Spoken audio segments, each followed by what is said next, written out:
शाह और नरेंद्र मोदी जी तो लगातार अब चुटकियां ले ही रहे हैं, क्या मानना आपका? देखिए, भारतीय जनता पार्टी की उमा भारती का जो बयान आया, आप सबको बताना चाहता हूँ, ये वही उमा भारती जी हैं जिन्होंने कुछ दिन पहले एक जो स्पीच दी उसमें सीधे तौर पर नरेंद्र मोदी जी को निशाना करते हुए विनाश पुरुष तक कह डाला।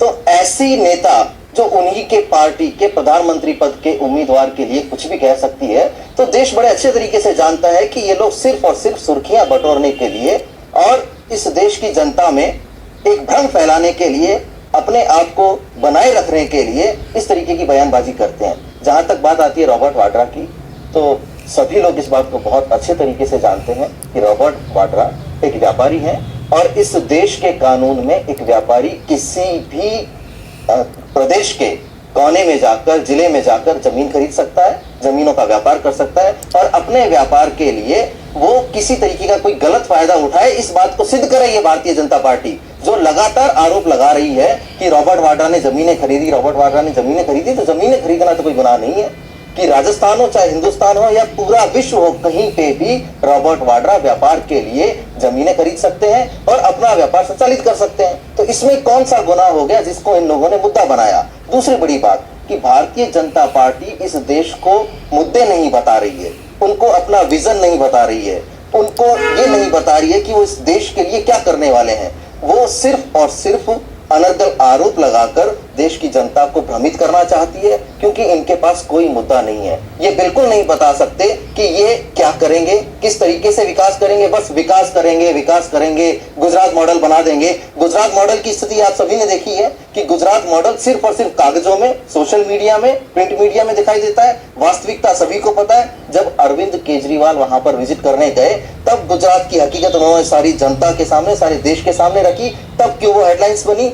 तो इस प्रकार से जो ये लोग एक भ्रम फैलाने का काम कर रहे हैं, लगातार एक व्यक्तिगत रूप से हमले कर रहे हैं। यानी अगर इनके जो प्रधानमंत्री पद के उम्मीदवार हैं, उनके परिवार में कोई है नहीं, दूर दूर तक उनके कोई नाते नहीं है, कोई रिश्तेदार नहीं है, तो इसका मतलब हर किसी के ऊपर ये जो कह सकते हैं कि व्यक्तिगत आरोप लगाएंगे और आरोपों का कोई सर नहीं है। यानी उनका कोई प्लेटफॉर्म नहीं है, उनकी कोई सिद्धता नहीं है। जेल भिजवाने का काम तो न्यायालय करता है और ये सारी प्रक्रिया आप आरोप लगा सकते हैं, कोई भी आरोप लगाएं आप, लेकिन आरोप सोच समझ के लगाएं। आपको जवाब देना होगा इस देश की जनता को कि आप किस तरीके से आरोप सिद्ध करेंगे और आरोप सिद्ध करने के बाद अपनी बात पर आप कायम रहेंगे। चलिए लोकेश जी, आपने कहा कि गुजरात का विकास केवल कागजों में और मीडिया में है। हाल ही में अरविंद केजरीवाल जी ने ये बात कही, विकास के मॉडल के नाम पे ही लोगों के दिलों तक पहुंचे नरेंद्र मोदी। ये कोई आज अचानक 3 महीने से नहीं हुआ, साल 1.5 साल से इस तरह की चीजें चल रही हैं। उन्होंने ये बात लगातार, कांग्रेस कहती है कि 100 झूठ बोल करके और नरेंद्र मोदी अपनी एक सत्य को काबिज कराना चाहते हैं। एक बात, कांग्रेस को 2 साल पहले से भी इस तरह की पता था कि मोदी लगातार अपनी बात को पूरी तरह से हिंदुस्तान के सामने लेके जा रहे हैं और गुजरात से बाहर निकल के देश की राजनीति में आने वाले थे। अगर नहीं बात पाए तो आपके ऊपर से जो रणनीतिकार बैठे उनका फेलियर पॉइंट है, वो समझ नहीं पाए उस चीज को। वो अपने मॉडल को आज बेचने रहे हैं और बीजेपी सबसे बड़ा एजेंडा लेकर के चल रही है कि गुजरात को हमने विकास का मॉडल दिया और पूरे देश में ये हम करना चाहते हैं। अभी अरविंद केजरीवाल ने चलिए वहां की नाकामियां पकड़ी, लेकिन कांग्रेस को तो इतने साल से मालूम था, कांग्रेस क्यों नहीं पकड़ पाई इन चीजों को? आधार पे कभी कोशिश ही नहीं की। कांग्रेस ने हमेशा से सिर्फ और सिर्फ काम करने के ऊपर ध्यान दिया है। नहीं, लेकिन नरेंद्र मोदी की जो बयानबाजियां हैं या प्रोपेगेंडास हैं, जो दिखावटीपन है, उसको लेकर नहीं जाती है। उन्होंने ये देखा, यानी हमारी पार्टी ने काम में विश्वास किया, उन्हें इस बात का पूरे तरीके से भरोसा था कि इस देश की जनता के सामने उनका काम बोलेगा। उन्होंने आज तक जितनी योजनाएं दी है इस देश हित के लिए, जन कल्याण के लिए, वो सभी देशवासियों को पता है।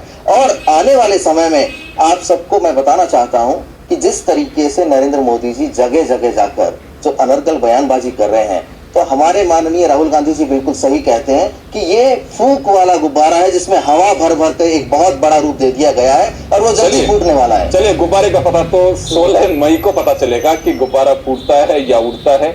ये तो अपन जनता पे छोड़ेंगे। और अभी तीसरे चरण का मतदान जब होगा, चौथे चरण का माफ करिएगा, उसके बाद राजस्थान में क्या स्थितियां बनेगी 16 मई तक पता लगेगा। लेकिन महेश शर्मा साहब